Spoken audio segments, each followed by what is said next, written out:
3 வேளையும் ஜெபித்து கர்த்தரிடத்தில் விசுவாசமாய் இருந்த தானியேலுடைய வாழ்க்கையிலும் ஒரு பெரிய சோதனை கடந்து வந்தது. அவனுக்கு எதிராக ஒரு சூழ்ச்சி நடந்தது.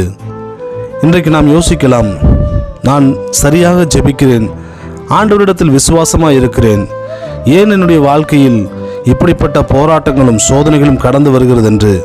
ஆனால் அன்றைக்கு தானியேலை வீழ்த்துவதற்கு அந்த சோதனை வரவில்லை, தானியேலை தேசத்தில் உயர்த்துவதற்காக வந்தது. சிங்கக்கெபியிலே தூக்கி போட்டார்கள். அப்பொழுது ராஜா சொல்லுகிறார், நீ இடைவிடாமல் ஆராதிக்கிற தேவன் உன்னை தப்புவிப்பார் என்று சொல்லி அந்த ராஜாவுக்குள் ஒரு விசுவாசம் இருந்தது. தானியேல் ஒரு தேவ மனுஷன், அவனை ஆராதிக்கிற தேவன் அவனை தப்புவிப்பார் என்று.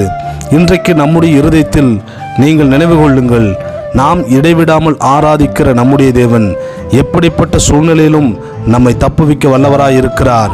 அதை தப்புவித்த பிற்பாடு தானியேலை தேசத்திலே உயர்த்தினார்.